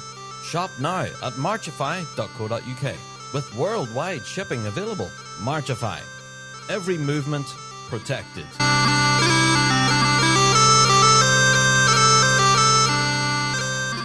Hello, this is Allie the Piper, and you are listening to The Big Rab Show. Yes, indeed. Time for Topic of the Week. Now, the title of the show kind of gives it away. Just what have we learned so far? Yeah, that's a fair question. We've covered a lot of ground already this season. And yeah, at this midway point, we're about to get into the latter half of the season. And we need to talk about some of the lessons learned already. And will that shape the remainder of our competitive season? I don't know. That's arguable. So let's get into it. So in the development of this episode, ourselves and the Rab Show team have been talking amongst ourselves for the duration of the season. And, well, we've put together a bit of a list. We love a hashtag list here on the show. Yeah, we've put together a bit of a list of the things that we believe we have learned so far this year. And our hopes for the future. Anyway, so let's get into it. Let's talk about, first of all, events themselves. Competitions this season, how they've ran, and our feelings on that. Now, if you do want to go back and check out all of our, major championship wrap-up podcasts, we do get into a lot of detail with those, with each individual event. You can go and check all of those out. But we think overall there are some lessons to be learned from what we'll have already experienced this season. Not just from our majors, but also our minors as well. Number one, top of the pile, that I think every Rab Show team member jumped in and said, well, I think it's very clear. Parking is incredibly important for competitions. Yeah, that one came top of the list. Whenever we started talking about events and competitions, parking was the top of the pile because we've had so many disasters this season already with majors and minors alike with just disastrous parking arrangements. If you do want to hear all our thoughts on some of those disasters, there is some stories there about bands having to trek through town, dragging their gear behind them, their gazebos, their instruments, uniforms, you name it. All of that being dragged through streets. Not a very good situation. And yeah, I don't know. Some events did have some limited parking. There was quite a number of events that had shuttle buses. Ugh, don't even talk to me about shuttle buses. Right, we know shuttle buses are largely hated by everyone, but they seem to have been put on quite a number of times this year. But yes, top of the pile, parking is so important when considering to run a competition. We do hope that that's a lesson learned, and what we've learned so far. Yeah, although we don't think that's a lesson that we should have learned. That should have been common sense, I think. We should all know that. We all need somewhere to park our coach or our car, whatever. Anyway, the next point on our list about events, toilets are so important. Oh, my word. Toilets. Come on. If you'd managed to listen to last week's pod, that seemed to be the large takeaway. 6 portaloos for the All-Ireland Championships was just simply not enough. For a championship of that size, so I know some competitions got it really right. There's some toilet facilities that have just been fantastic, and there's been those that not so much. So that's another essential when running a large public event like this, that you do consider the toileting facilities. To some people, it can be vitally important. And so, yeah, it could mean the difference between them attending and not. So, yeah, that's another learning point. Another thing, one last thing I'm going to have to talk about whenever it comes to events is something that we kind of always talk about. Yes, we talk about the parking, the toilet facilities, but the other thing that hits the top of the pile is security. Now, security has always been a bit of a bugbear whenever it comes to events because, well, we've mentioned this in previous Rab Show podcasts, that security teams that are brought in, they treat pipe band competitions like music festivals when it is absolutely not a music festival. Does that make sense? Yes, it is a music event. Granted, there's bands playing and there's fans that turn up to watch the bands. Makes sense. But I've said this before, the pipe band people don't need a heavy hand when it comes to security because we practically police ourselves. Yeah. We're a very different bunch from your regular, I don't know, rock or hip hop or whatever sort of music festival you would be throwing. So a pipe band event, yeah, the security needs to consider the event that it's managing. And security over this last number of years, but specifically this year, has always been something that we've had to deal with rather than rely on in the bagpiping world. Does that make sense? Yeah. When have you ever went to anyone with the high vis on and said, "Hi, can you help me load in our band gazebo here?" Or "Can you help and hold that gate open while we bring the van in and load our stuff and then we'll drive the van out?" No. Security have always been something to deal with. You know, it's all right, we'll have to tackle the folks in the high vis. You know, it was always sort of security. Right.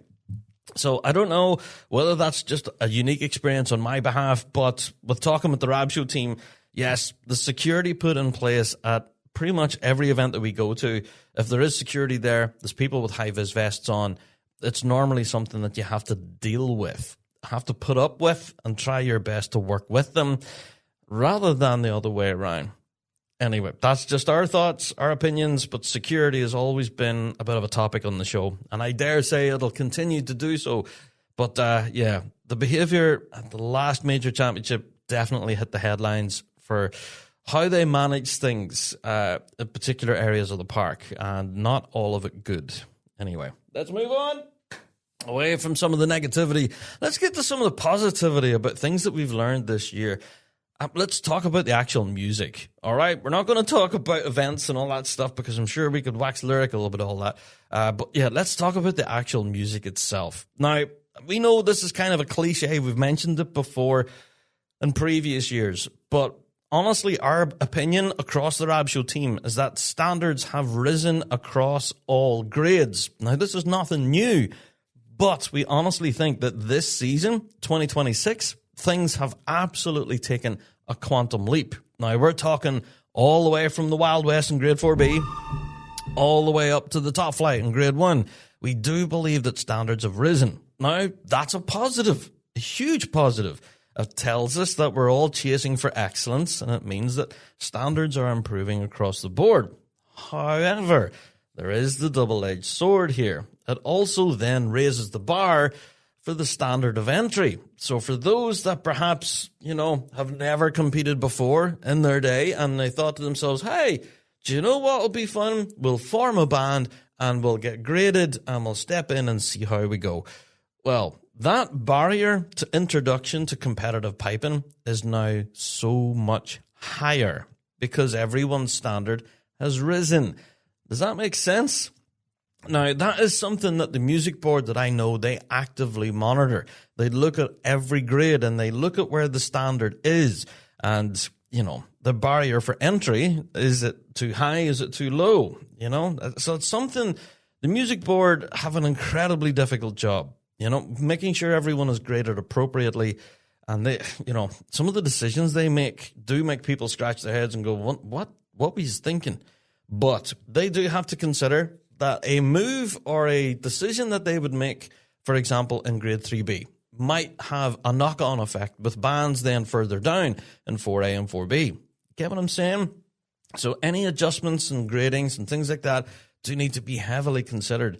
But we reckon 2026, we have seen a standard across the board, not just Top Flight. I know we do talk a lot about Grade 1 and Grade 2 and the ridiculous grade, but we do think that standards across grassroots piping in particular have definitely risen. Like our joke about Grade 4B being the Wild West, it's absolutely accurate because bands in Grade 4B on their day can absolutely step in and lift the top prize. And that tells you something, that everyone competing in that circle are on a par with each other. You know, so it makes for an ultra-competitive day, very entertaining for the competitors and the spectators, and for me, the pundit, who likes to talk about it. It does make for a very interesting weekend. So that's our, whenever we're talking about the music, we do believe that standards have definitely risen. Now, course, you can absolutely disagree and you can tell me it's stuff that Rab got wrong, but you can, I don't know, try to back up your argument. I would like to hear your thoughts on that. But I do believe standards have risen. Yeah. Also, let's talk about that top flight and grade 2 as well. Those 2 grades where, you know, like mistakes and things like that don't come into play, but it's more down to your musical choice. You know, that musical, I don't know, interpretation perhaps of certain tunes, or, you know, playing some really modern day stuff compared to the traditional.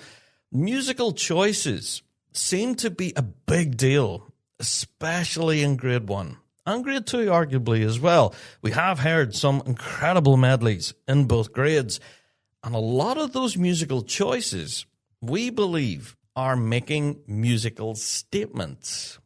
Now, what do we mean by that? Yeah, some musical choices that are being made, especially in grade 2 and grade 1, are making musical statements. Bands are setting out their stalls in some cases and saying, "Hi, look at the musical product that we can produce, and it will absolutely melt your face." Now, some bands do take the traditional approach. They stick to the real traditional, tried and true medley painting by numbers kind of thing. You know, they do normally do that, and yeah, you can see the results that you would get from that. But you do have those bands that do take those musical risks and perhaps like to push that barrier, you know, push the envelope a little bit, and just ever so slightly, maybe too much. But do you know what? I'm not just talking about grade 2 here. I'm talking about grade 1 as well. Some of the musical statements that these bands are making are so entertaining because, like, the performances that we've seen at the very beginning of the year with the British Championships, they are not going to be the same sets that we're going to hear come the end of the season in Glasgow. Because as we know, we've already seen evidence of this. Bands continue to tweak and make little tiny musical changes throughout the season. And the sets that you hear back in May are not going to be the same sets you'll hear later on in August. So, folks, where we are right now, what we've learned so far will continue to change whenever it comes to musical statements. Bands have set out their stall and saying, "Hi, look at all these bagpiping fireworks and amazing drum things that we can do at the snare line and all of that." And then, you know, perhaps didn't get them the results that they wanted. So perhaps then they might tweak things a little bit. Well, maybe we'll either dial it back a little or maybe we'll turn it up to 11. We just don't know. And that's what will make the latter half of this season so exciting, to see what those musical adjustments will be going forward before bands hit the grass in August. Yeah. So with those musical statements being made, I think the name of the game here is bands absolutely establishing their own musical voice. You know, I think everyone who's been listening to our Fuse FM show over the past number of weeks, we've had the usual medleys that get heavily requested on the show. We've had St. Lawrence O'Toole's medley from the All-Irelands requested so many times now. It was such a great run from St. Lawrence that day. Absolutely set out their stall, and what a performance. So that was one, a huge musical statement. Also, the Field Marshal Montgomery and their Gordon Duncan tribute medley. That, such a powerhouse of a medley. So, again, another incredibly strong set that will get heavily requested. It seems to be their fans out there for sure. But also, come on, People's Ford, Bog Hall and Bathgate, their medley selection absolutely lit the place on fire. What a set, especially from Kerr McQuillan and the drum corps. Wow, absolute fireworks there from the back line. So, yeah, as we know, that Kerr and that can do that. And also, speaking of drumming and fireworks, we can't not mention Inverarian District, Stephen McWhirter and his folks there. Come on. I have no words to describe what they can do. Anyway, I'm going to go through here and start listing bands and performances and stuff, but one of which that does come to mind is Fife Polis is the one that gets heavily requested. The Grands medley, everyone really seems to love that set, you know, especially with the reprise towards the end of it, putting a nice little bow on what was such a stellar performance. We've had 2 or 3 great runs now from Fife, and that medley selection does get heavily requested on Fuse. And again, it's making that musical statement. It's saying, here we are. This is what we can do. You either like it or you don't. And if you don't, well, fine. We'll see you next time and we'll tweak it. And then, yeah, next time we see you, if you have a clipboard in your hand, you might like it a bit different. There you go. So it's interesting. Those musical choices make statements and set out band stalls. And at this point in the season, with 2 majors left, where are we going to go? As anyone's guess. No idea. Well, speaking of, I'm going to get a little bit more intricate now with the musical stuff. Let's talk about bass and tenor sections. Now, again, not just with grade 1, but with all grades. In particular, what comes to mind for me is some of the bands in grade 3A this last while. Their bass and tenor core work, very clearly, a lot of these bands have been focusing on their ensemble presentation, especially in 3A. Some of the bass and tenor voicing and stuff that I've been hearing in there in 3A just been beautiful, like with key changes and like active bass and tenor work where the snare line perhaps just takes a complete back seat. You know, they just stop playing for like 8 bars and let the bass and tenor take it. And some of those have just been fantastic. You know, absolute precision. And I have to say as well, from a lot of these tenor drummers and their bass men as well, just absolute precision. And that's what I'm hearing this season. And in grade 1 and grade 2, we always know the bass and tenor sections there are going to be amazing, no matter what. And that has changed as well a little bit. Some of the tenor voicings that we're getting, some of the tones, and some bands are a little bit more warmer, a little bit more full. However, in other bands, they're a little bit more cutting and more dominant. You know, perhaps you would hear them cut through a lot more, and they would carry through with some really fast runs of like 5s and paradiddles and stuff, and like big open singles and things. Anyway, I'm talking to the drummers. The bass and tenor work in the top 2 grades, there's a lot of that happening, changing of tonal choices. But whenever it comes to grade 3A, it's the overall picture. 3B as well, arguably. There's been a lot of great bass and tenor stuff happening. And grade 3 as an umbrella, I guess. It's been a lot of that. And clearly for 4A, 4B as well, serious amount of development happening there with bass and tenor cores who are obviously, you know, following by example that's being set by the grades above them. And yeah, some of the ensemble stuff that's happening. If you haven't listened to any of the performances from grade 3, A or B this season, do take some time to look back over some of those videos that we have on the Rab Show YouTube channel. I would urge you to listen with headphones on as well. So then you kind of get the full picture and have a listen in particular to what the bass and tenor cores are doing on some of these bands. It was really intricate stuff. Some of the breaks in particular, the slow airs and stuff, the rise and the fall, really, really intricate stuff. So yeah, shout out to the bass and tenor cores in grade 3. I have noticed what you're doing. Keep up the good work. Yeah. Also, another bit of a takeaway whenever we're talking about music, one of the Rab Show team actually mentioned this, is that getting pipe sound, getting tone, doesn't appear to be a problem anymore. What I'm saying by that is, well, perhaps we remember the days when we were struggling with cane reeds and hide bags and all of the problems that come with that. No moisture control, none of that nonsense. But nowadays, with hybrid bags and, you know, carbon fiber reeds and like all sorts of crazy water trap systems and all that, getting tone now seems to be not a problem at all. We have heard some incredible sound coming from some of our lower grade bands that absolutely blew our socks off. One band comes to mind for me, Kildog. I've been talking about their tone all season, and in particular, one moment really stands out for me is whenever I was standing filming in Arena 1 in Cookstown for the Mid-Ulster Championships. I was in between bands, and I'm just standing there waiting for the next band to come on, and just happened to hear some band over my shoulder strike up a tune, and that made everyone in the arena turn around to have a look to see who the heck is that. And we all of us, we all turned around to go, wow, what was that? It was Kildog. Yeah. Now, so many bands now appeared to have such ease in getting that sound. You know, that tone that just gives you the chills. It seems to happen so often now.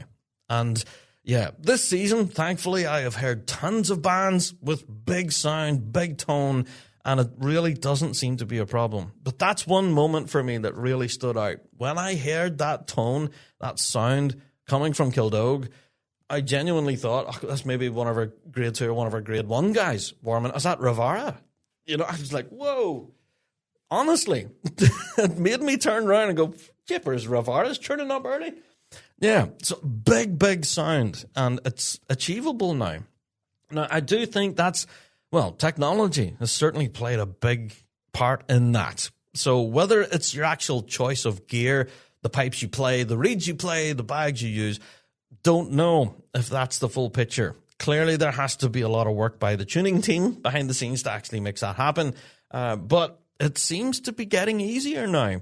Pipe sound is achievable. It's not a secret anymore. It never was, really. But it was always that sort of intangible thing that some bands had it, some bands don't. Well, it seems now, in 2026, every band has sound. Yeah. So there you go. I know I give a shout out to Kildogue, but there has been other bands for sure that have definitely impressed me sound-wise, in particular here in Northern Ireland, but across the board, across the UK, and even from listening to recordings as well. There's been some bands out there, just a huge sound. Anyway, so there you go. Finding tone seems to be easy this season. That's one of the things that we've learned. Let's move on. Well, talking about the season in general, we think that 2026 so far has been one of the most unpredictable seasons. Now, that's arguable. There has been previous years, especially post-COVID, where things were all over the place. We just had no clue where the prizes were going to go. And, well, 2026 seems to be a repeat of that. Yeah, each and every major championship that rolls round, normally, you know, in days gone by, you would have had a good idea who would have been your top 6. Not just in your top flight, but in most grades. You would kind of have a list of names of 6 or 7 bands that you would think, all right, these are going to be your top 6 today. But I don't know. 2026 has been such a mixed bag with bands. Everyone in that circle can absolutely thump a tune. And so that leaves it incredibly unpredictable and all the more fun. Now, well, whenever I'm talking about being unpredictable and all the rest, and I was talking about standards rising as well, I have to give a particular mention to our international bands. Yeah. Now, we mentioned last week as we were going through the draw for the Worlds, we have a number of bands from France, actually, from the Bagad scene who are going to be appearing. And I cannot wait to see them because, well, I have been following the Bagad scene now for a couple of years. Can't say I'm an expert by any means, but I'm definitely hearing that standards in that scene, especially when it comes to playing the Scottish stuff, are rising. In recent days, actually, whenever I read the draw for the Worlds, I read out that Bagad Cap Caval are entered for Grade 2. So I made a point to go and check out some of Bagad Cap Caval's latest performances to see how are they sounding. You know, I do my homework. And, yeah, they played a medley selection, which I hope that they're going to play in the competitive circle here in the UK. And it absolutely blew me away. I'm not even kidding. Bagad Cap Caval were just another level. Insane. So go and check out bands from a Bagad scene that are entered for the Worlds. Trust me, there's going to be some big guns appearing in Glasgow from France. Yeah.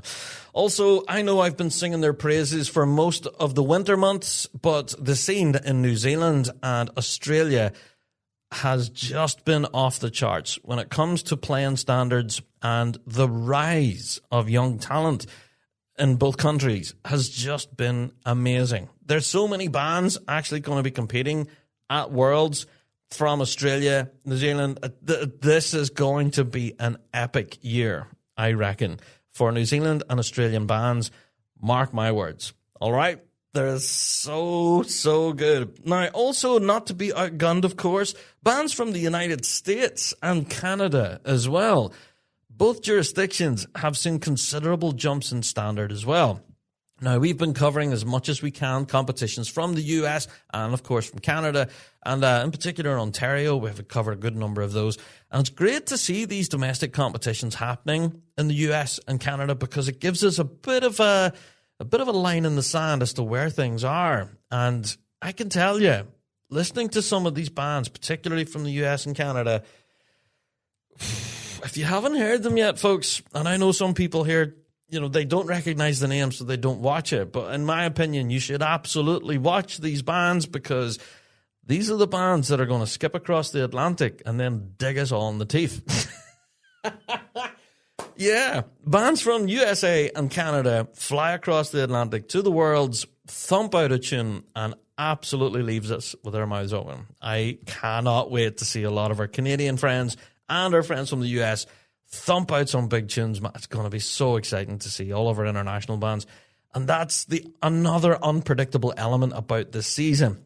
When we talk about the 2026 Worlds, where we see it going and all of that, well, we do believe that our international bands will have a large role to play in this year's World Championships. Mark my words. Mark my words. Now, you can absolutely tell me this is stuff that Rab got wrong, but I'm telling you now, keep an eye out for France, New Zealand, Australia, USA, Canada, all of that. There's going to be a lot of fireworks from those bands. All right, moving on. All right, but speaking of things being unpredictable, I think where we get that, where our evidence for that is have a look at the judging that we've had at competitions. Even from a minor perspective, at minors and majors, both judges have had an incredibly difficult time.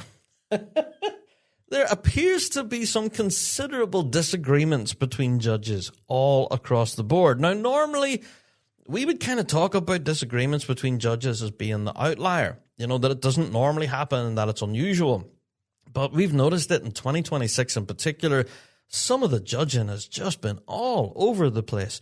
Now, what that means is that judges are looking for different things. And perhaps a band that could walk in and play a set, one judge might have them absolutely first. Wow, that was amazing. First place. Another judge could listen to it and go, I didn't like it.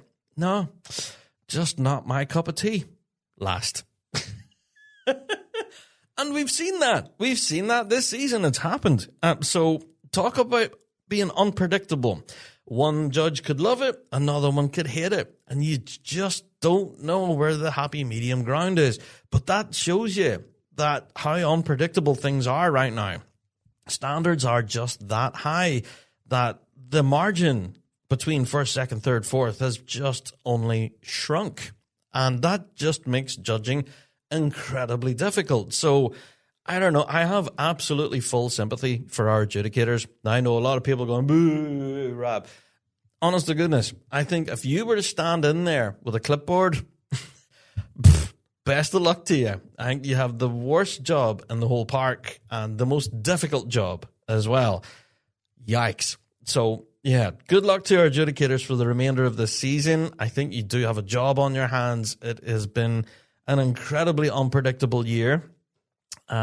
So good luck is all I'm going to say. Good luck. But yeah, that's part of it being unpredictable. 2026 has just been such a mixed bag. I'm not looking forward to doing this year's World's Prediction Pod, I'll tell you that. All right, well, another thing that we have noticed, one of the things that we've learned this year is that there is definitely a huge explosion of numbers with school bands from Scotland. Now, have you seen this? We talked about this last week. But yeah, the Novice B, Novice A, juvenile grades, all of that has seen an absolute influx of numbers from school bands all across Scotland. Now, this is absolutely fantastic news. And if anything, it's a clear sign of the education system in Scotland paying dividends here.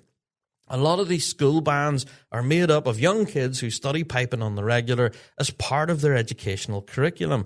They're churning out players that can absolutely melt your face. Some of the instruction that these school bands are getting is honestly some of the best in the world. And you can see that when these school bands hit the circle. I don't have words that I can use on the podcast without swearing, but they're absolutely amazing. Absolutely. Family show, man.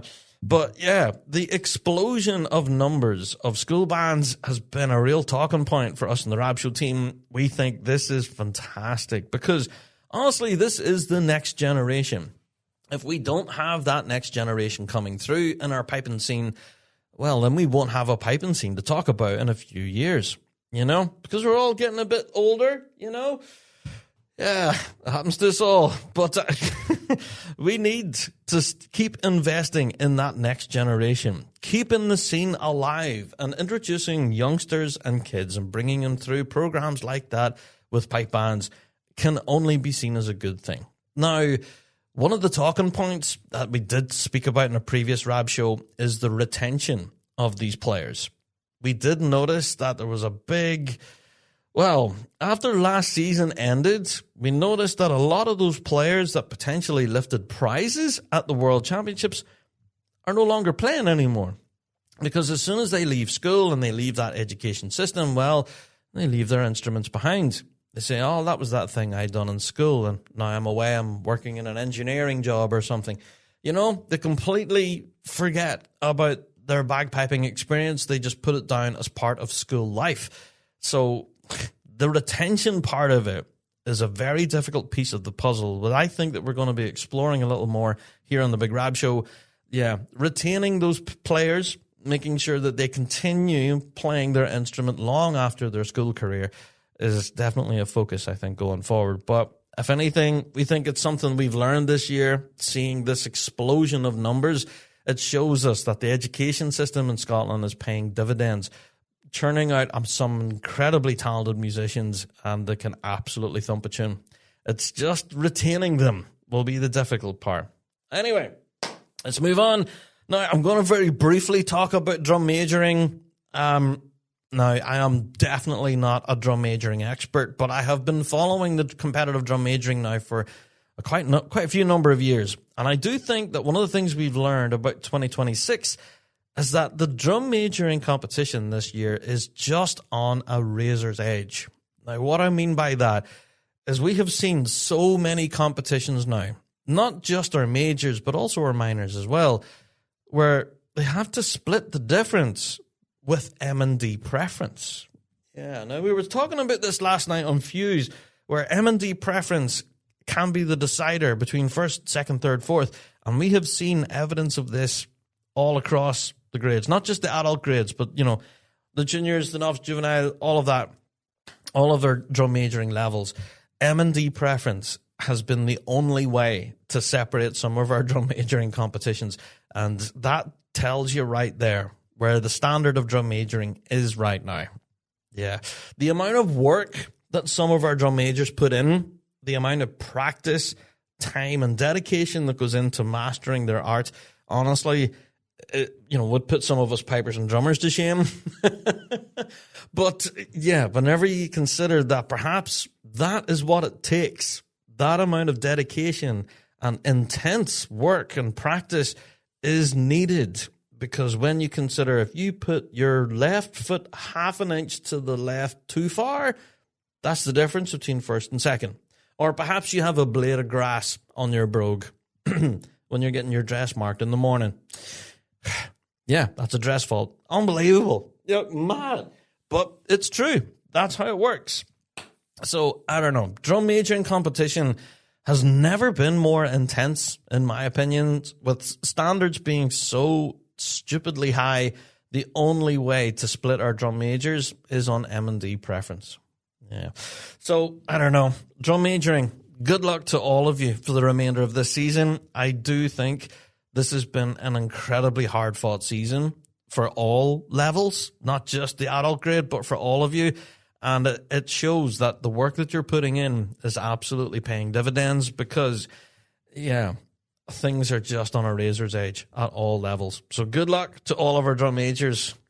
It's going to be intense rolling into Glasgow, I'll say that. All right, let's move on. Now, I want to talk about rolling into Glasgow. Whenever we did go through the World's Draw on last week's podcast, I got a lot of commentary about that. And how people, even whenever we done the draw for the Scottish as well, that was another one. We got a lot of emails and stuff about people saying that this was a clear sign of bands struggling financially. And I believe they're right. Now, we did mention this. Previous major championships throughout the season have seen smaller numbers of entries across the board. We've had a number of weekly drones saying that the bagpiping world is hanging by a thread with incredibly small competitions. Nobody's entering them. Nobody's competing at them because, well, they don't want to, or, you know, there is no band there, and all of this kind of, all the negativity pours in saying, oh, that's it, our bagpiping world is over, you know, game over, folks, we're all going home, we're never playing tunes again. But, yeah, whenever we seen the draw for the Scottish, then the Worlds, it's as if the doors come off. So many bands entered. And yeah, it's a clear sign that bands are being very picky and choosy which competition they want to enter and which ones they want to compete for. Obviously, the Worlds being the priority for a lot of bands, not just locally in the UK, but internationally. And it is absolutely, in our opinion, a sign that bands are struggling financially, choosing to travel to those competitions that they can afford to. Yeah. Perhaps skipping across the Irish Sea to Scotland 4 times out of the year is a little bit beyond the reach of some of the bands here in Northern Ireland. Similarly, we noticed it whenever we held the UKs here in Northern Ireland. There was quite a number of bands from Scotland who didn't make the trip simply because of affordability. So this, I don't know, the writing's been on the wall for a while. We do know that bands have absolutely been struggling. And we did talk about this on previous Rab shows about what bands can do to help themselves financially, or should potentially our own association be helping in some capacity. Don't know. That's still an argument to be had for another day. But we do think that's one of the things that we've learned for 2026 is that seeing such large draws for competitions like the Scottish and the Worlds, that's a sign to us that bands are being particularly choosy and, investing their money where they believe, you know, well, hey, maybe we'll not compete at the UKs because we're going to be competing in Glasgow and we want to spend that money on coaches, hotels, all that jazz. Do you know what I mean? So logistics, the behind-the-scenes stuff that makes bands tick, and to keep themselves financially solvent, perhaps that means withdrawing from certain competitions to keep themselves afloat. And obviously, the Worlds is the target for everyone. Seeing the sheer volume of bands entered for it, we think it's a clear sign. The bands out there are struggling financially, and that could be a concern for our upcoming off-season. Yeah, so that's something we've definitely learned. What can we do through the course of this off-season to help bands financially? We'll talk about that in a future Rab show right there. But love to know your thoughts on that. We do think that is something we've learned this year so far. One last thing that we have learned, and I'm going to leave it here.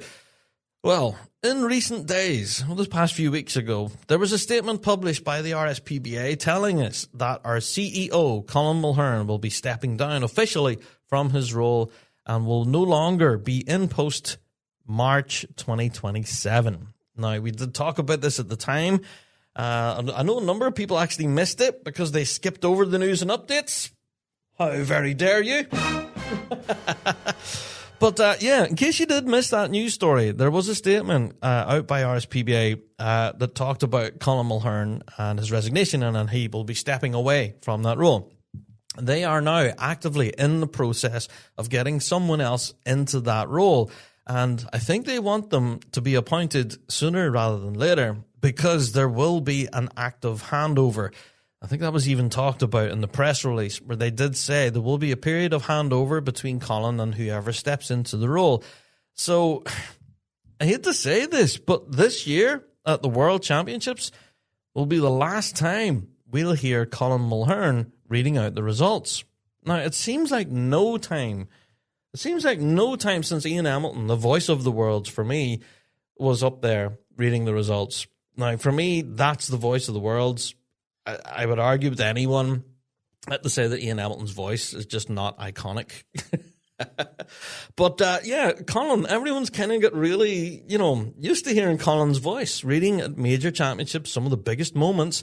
And Colin has absolutely done some fantastic work at the RSPBA. Now, I know some folks might argue with that and say, oh, no, he hasn't. He's done a terrible job. But there are always those naysayers out there. But in my opinion, honestly, I think we have seen a lot more openness in communication from the RSPBA. who've been actively communicating with members, emailing all the time, phone calls and all of that, you actually get a response now. I remember back in the day, whenever you used to phone the office and ask questions and you never really got a response. Or you sent emails and you may as well just throw them out the window or send them by carrier pigeon. Then, never got a response to anything. Well, now we actually get acknowledgement saying, hey, yep, cheers, we got your question, thanks. We can't answer you right now, but we will get back to you. And eventually they do. There has always been that kind of, recently, this open two-way communication. And that's, that engagement with the media, I guess, but more specifically, the engagement with bands around some of the big decisions and things that the RSPBA have looked at during Colin's tenure. They've been very active in including the membership's voice in all of that. So I don't know if that is Colin's influence directly or, if that was his path that he chose for the association. I don't know. But either way, we think he has done fantastic work, So shout out to Colin. We are sad to see him go. But whoever is going to fill that position definitely has big brogues to fill. And, that leaves us with the question. Well, one of the things that we've learned is that Colin is leaving us in March next year. And then that leaves a big question. Then, who is going to do that job? And what does this mean for the RSPBA going forward? Don't know. $1 million question. Applications are open now, apparently. So I'm not sure about that. That could be stuff that Rab got wrong. But yes, we do know that they will be actively seeking a brand new CEO. And hopefully we'll be reading that news story out in the coming months, telling you who the new CEO is and all of that. So, at the end of this season, we are in a bit of a state of limbo, waiting on a new CEO. And what will that mean for the direction of our association? What will that mean for the direction of future competitions? And all of that, we have no idea. So it leaves us all in a bit of a state of flux where we're just not certain on anything. So 2026 has been an unpredictable year for musical choices. Musical standards have risen. We think the results have been unpredictable. Some of the judging has been all over the board as well. That's unpredictable. Some of our international bands are just absolutely blazing a trail. And where they're going to fare out at the Worlds, that's unpredictable too. Our drum majoring's unpredictable. Anybody's... I don't know. Where is our association going to be come March 2027? That's unpredictable too. And, it leaves us with so many questions. We do hope that you can continue following us here on the Big Rab Show as the rest of the season unfolds. We do think that the remainder of this year is going to be exciting for so many different reasons. Bands have already been telling their story this year, musically, in the circle and out of it. And we are absolutely going to be here for the conclusion as to who is going to be crowned Scottish champion and who eventually is going to be lifting the big one and crowned as world champions for 2026.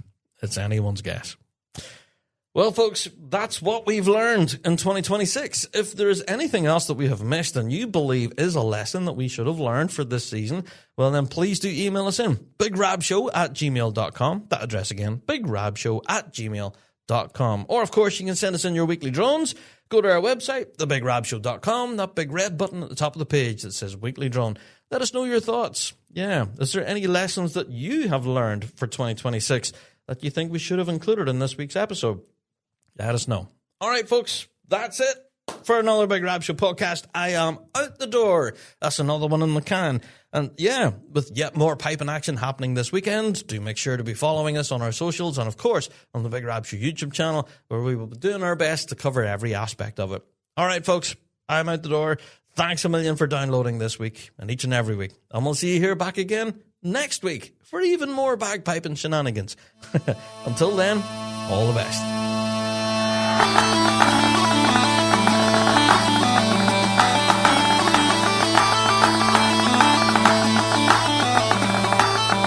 Well, that's it for another Big Rab Show podcast. Thanks so much for downloading this week, and a special thank you to our sponsor, G1 Reeds. Played by bands around the world, they are the champion's choice. Check out g1reeds.com for all of your piping needs. Don't forget to check out thebigrabshow.com to be kept up to date with all of the latest news and views from around the piping world. And also, check us out on Patreon. For $5 a month, you can get your hands on tons of extra piping goodness and be a part of the Patreon faithful. So, until next week, folks, we'll see you right here on the Big Rab Show Podcast. All the best.